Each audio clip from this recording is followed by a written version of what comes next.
And the scene is safe. My name is Marjorie. I'm a trained first aider. Pwede ko po ba siya tulungan? Yes. Yes, Please. Okay, pwede daw tulungan. Luhod, no? Pag luhod sa tabi ng patient, ano yung unang-unang chine-check? Yes, CABC, no? Consciousness muna tayo. Sa consciousness, dalawa na ang chine-check natin. Responsiveness niya sa pain, no? Kaya tinatap natin yan sa balikat. At responsiveness niya sa voice, kaya nagsasabi tayo ng, hey, hey, are you okay? Okay? Now, kapag tinatapik siya sa balikat, lakasan nyo. Yung intention nyo ay gumising to. No? Kaya lakasan nyo. At pag nagsasabi kayo ng, hey, hey, are you okay? Dapat alternate from one ear to another. Bakit? Kasi hindi nyo po na-witness bumagsak to si patient. Okay? Hindi nyo alam, baka nung bumagsak, na-damage yung isang tenga. At doon kayo sigaw ng, kuya, okay ka lang ba? Kuya. Bingi pala yun kasi yun yung na-damage niyang tenga. Hindi kayo naririnig. Sa kabila pala yung maayos. No? So dapat from one ear to another. Okay? So, mga 3 ulit lang naman. No? Enough na yun para ma-check natin kung responsive ang patient or hindi talaga. Okay? Okay? Hey, are you okay? Hey, are you okay? Hey, are you okay? So, ganun kalakas, ha? Yung intention nyo gumising sana siya. Pero talagang hindi. So, unresponsive si patient, anong sunod na gagawin? Call for help. No? Ang daming bystanders niya sa kapaligid, pwede kayong makisuyo. Pag nakikisuyo, i-describe nyo naman ng maayos.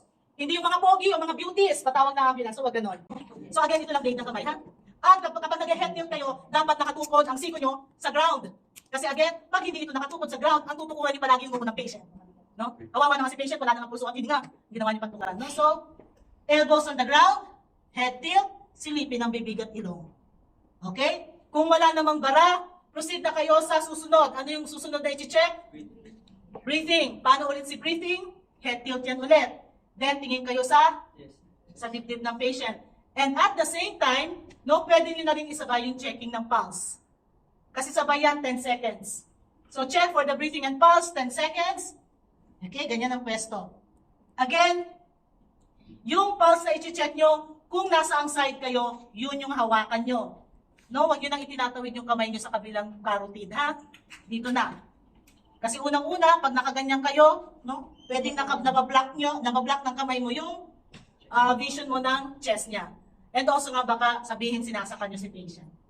Okay? So again, position kayo ganito, 10 seconds, 1001, 1002, 1003, 1004, 1005, 1006, 1007, 1008, 1009, 1010.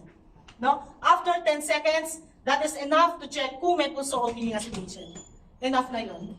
No? Kasi hindi naman tayo nag-check ng pulse rate niya or respiratory rate. Matandaan nyo. At enough na yung 10 seconds. So, supposing si patient ay walang pulso, walang hininga, negative. Anong gagawin? CPR. No? Pero bago kayo mag-proceed sa CPR, hanggat maaari, i-follow up nyo pa rin muna yung ambulance. No? Kasama yun sa exam natin. So, atin na naka-maroon jacket, pa-follow up po ng ambulansya kasi wala pong pulso, walang hininga si patient habang nagbibigay po ako ng CPR. Pa-follow up. So, CPR, dominant hand. No? Dominant hand first. Now, paano ba nalalaman kung saan yung center of the chest? No, sabi kanina doon sa slide, just below the imaginary nipple line. Kaya alam minsan yung mga nipple line kasi hindi ba umabagsak kasi yan. So, wag na yun. Dito na lang tayo sa may kilikili or axilla. Okay? So, from the kilikili kasi, etong heel ng palm ay bumabagsak yan sa center of the chest. No? Again, dominant hand first, supported by the other hand. No? Again, lock the hands. No? Kasi kapag nakaganyan yan, baka dumulas yung kamay nyo. Okay, so ilock nyo yan. Lock the hands, lock yung elbows, no? Lean forward a bit. So kung manibawa, lean forward kayo, no, slightly nadadaganan nyo na si patient, nagkakaroon na ng pressure yung dibdib. Okay? Lean forward a bit. So unang cycle tayo ng 30 compressions and 2 ventilations. No? Kayo po ang magbilang, ha? Nakakahingan. Okay? First cycle, begin. 1, 2, 3, 4, 5, 6, 7, 8, 9, 10, 11, 12, 13, 14, 15, 16, 17, 18, 19, 20, 1. Bakit 1 sa dulo? Bakit 1 sa dulo? First cycle. First cycle done. No? Bakit naman after ng 20 bumabalik sa 1? Nakita nyo kanina sa ano, no? Ang pagbibilang niya 1, 2, 3, 4 hanggang 20. Nang pagdating sa 21, sinasabi na lang natin 1, 2, 3, 4, 5, 6, 7, 8, 9, 1. Dahil first cycle done. Bakit bumabalik tayo sa 1? Kasi imagine niyo, no? 15, 16, 17, 18, 19, 20, 21, 22. Nakakapagod. So balik kayo sa 1. Okay? Now, after 30 compressions, ano yung sunod? 2 ventilations. No? Again, no, pag nag-head tilt, elbows on the ground, head tilt, pinch the nose, kasi para magsara yung isang airway, open the mouth, then blow. Dalawa lang to. No? So una muna, ganyan, no? Head tilt, pinch the nose, open the mouth, blow. Release muna. Tingnan nyo yung chest. Kung pumasok yung hangin, then another one. Head tilt, pinch the nose, open the mouth, blow. Mabilis lang yan lagi. No? Remember, dapat hindi matagal na wala yung kamay nyo sa chest ng patient. No? Now, after first cycle, still no sign of life. Tuloy tayo sa second cycle. Bilang po kayo, begin. 1, 2, 3, 4, 5, 6, 7, 8, 9, 10, 11, 12, 13, 14, 15, 16, 17, 18, 19, 20, 1, 2, 3, 4, 5, 6, 7, 8, 9, 1. 2. Ibig sabihin, second cycle done. Then ventilate, head tilt, pinch the nose, open the mouth, blow. Then release muna. Then another one, head tilt, pinch the nose, open the mouth, blow. Wala pa rin sign of life. Tuloy ulit tayo, third cycle. Begin. 1, 2, 3, 4, 5, 6, 7, 8. Head tilt, pinch the nose, open the mouth, blow. Release muna. Then another one, head tilt, pinch the nose, open the mouth, blow. Wala pa rin sign of life. Sa pang-apat na tayo. Begin. 1, 2, 3, 4, 5, 6, 7, 8, 9, 5. Head tilt, pinch the nose, open the mouth, blow. Release. At isa pa. Okay, now after 5 cycles, no, sabi ko nga po kasi 5 cycles siya ng 30 compressions and 2 ventilations in 2 minutes. After 5 cycles, wala pa rin sign of life. Ang gagawin natin, i-recheck muna. No, 10 seconds ulit. No, 1001, 1002, hanggang 1010. Now, kung talagang wala pang puso at hininga, ano ang gagawin? Another round. No, ng 5 cycles ng 30 compressions and 2 ventilations. No, tuloy-tuloy lang yan. Diba? Sabi nga doon, kailan kayo titigil lang? Kapag meron ng sign of life si patient. Okay? Now, halimbawa naman, sa kalagitnaan ng pagsi-CPR nyo, biglang umupo si patient. Ano ibig sabihin nun? Meron na siyang sign of life. Pag may sign of life na, para ma-confirm natin kung talagang may paghinga na yan at puso. Kasi may mga involuntary movement tayo ng katawan na parang, or paghinga, na agonal gasping na pala yun, yung huling hininga na pala yun. No? So para ma-confirm kung talagang may paghinga at puso na yan, i-recheck pa rin ulit. No? 10 seconds ulit yan. To check kung may puso at hininga. Now, kung halimbawa positive na, may pulso at hininga na si patient, ano ang sunod na gagawin? Recovery position na. Patient, bakit? Para mas makahinga siya ng mas maluwag. Okay, na paano ginagawa ang recovery position? Dito dito. Dito yung ulo mo, doon ang paa mo.